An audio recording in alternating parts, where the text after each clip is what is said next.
Aurelio González, un hombre que llegó como polizón a Uruguay desde Islas Canarias cuando tenía tan solo 22 años, se convirtió en fotógrafo, según él, por la solidaridad.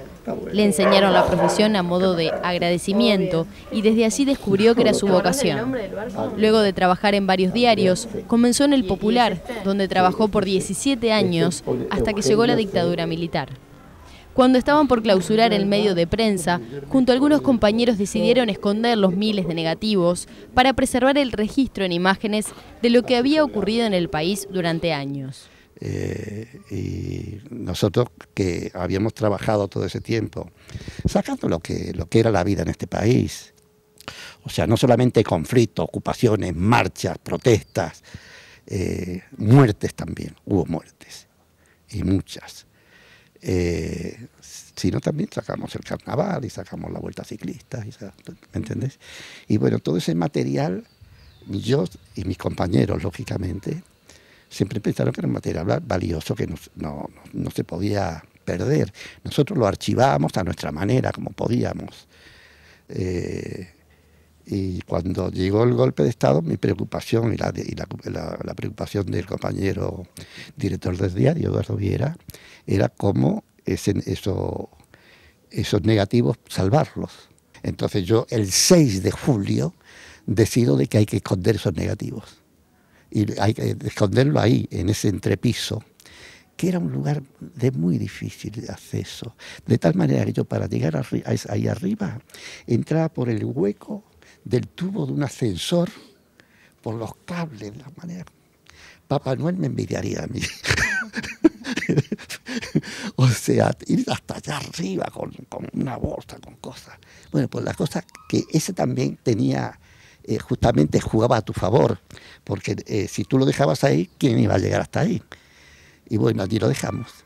Esos negativos, el golpe se afirmó, vino el golpe, clausuraron el diario. 9 años después, Aurelio González volvió a Uruguay, pero las latas con negativos no estaban. Y yo dije, hubo obras, es posible que lo hayan encontrado. Cuando me animé subí, y cuando subí ya sabía yo de que no estaban. Gateé, porque habían que entrar gateando. Llegué hasta allí y no había nada. Todo un montón de latas con negativo y una valija de negativo no existía. Y bueno, entonces hubo esa cosa, esa desesperación, un poco esa angustia, esa desilusión. Y bueno, la única manera de buscarlo era preguntando y preguntando, y preguntando. Un 6 de enero del 2006, yo le preguntaba al doctor Erlich, le decía si podía tener una reunión con él, porque le quería plantear de cómo me permitían entrar a ese edificio que ahora era propiedad horizontal y demás, de cómo me daban permiso para abrir boquetes en algún muro. Y ese 6 de julio, ese 31 de enero del 2006, aparece alguien que había encontrado una vez una lata con negativo, que es Quique, que trabajaba, que ahora aquello es un estacionamiento de autos, un parking. Entonces Gabriel García, no, él nunca quiere que dé su nombre, entonces yo digo que no se llama Gabriel. Entonces se encontró con Pablo, fotógrafo del Observador, y le dijo que había escuchado esa historia que él antes no había escuchado, de unos negativos escondidos, hacía ya en ese momento 33 años, que yo todavía tenía la ilusión de encontrarlo. Y aquel le dije, ¿pero dónde era eso? ¿Dónde estaba? ¿Dónde trabajaba Aurelio? Dice, en el Lapido. Y ahí dijo Pablo, en el Lapido. Y Gabriel le dijo, sí, en el Lapido. Dice, no, porque mi hermano guarda el auto en ese parking. Y un día un chico le vino a hablar de una lata con negativos que había encontrado. Entonces Gabriel y Pablo fueron a ver a este chico, que ya no tenía 12 años, sino que tenía 22 o 21. Y lo encontraron y le preguntaron por la lata y dijo, sí, que él la tenía. Y en esa lata parece mentira, ¿no? Fíjate qué maravilloso.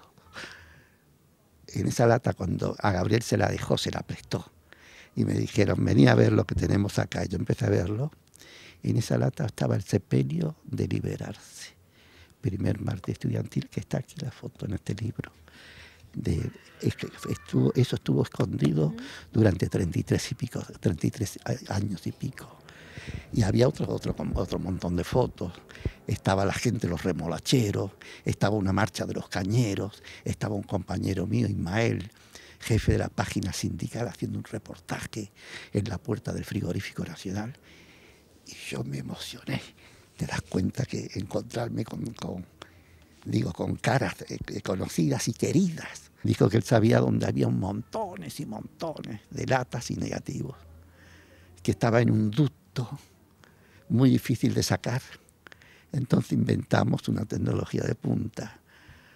Nos fuimos con un imán, lo largamos por ese ducto, y los negativos estaban en latas, que de aquel tiempo se compraban latas que venía la película virgen de 30 metros, ahí uno luego la fraccionaba, pues no existían las digitales.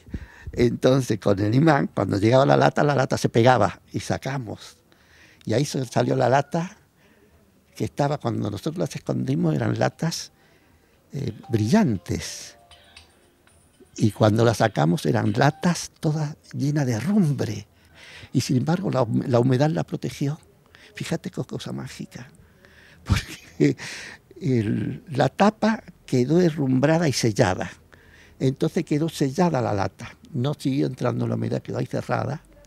Y los negativos quedaron como negativos al vacío. Y cuando nosotros logramos abrir la lata, esa rumbrada, y otra lata, y que sacamos, y otra, y aquello fue un festín de latas y de negativos. Los negativos estaban como si lo hubiese dejado ese día guardado. Así, limpios, enteros, sin hongos, sin manchas de humedad. Junto al Centro de Fotografía, Aurelio publicó el libro Fui Testigo, una historia en imágenes, con fotografías que van del 57 al 73. Este libro trata, lo dice acá, es una historia en imágenes, en hechos que yo viví. O sea, yo no he puesto fotos o cosas en las cuales yo no participé. Por eso pongo, es una historia en imágenes, fui testigo de esas cosas. Entonces todo lo que hay ahí fue visto por mí y fotografiado por nosotros, el grupo de fotógrafos del diario. Y eso es lo que hay en este libro.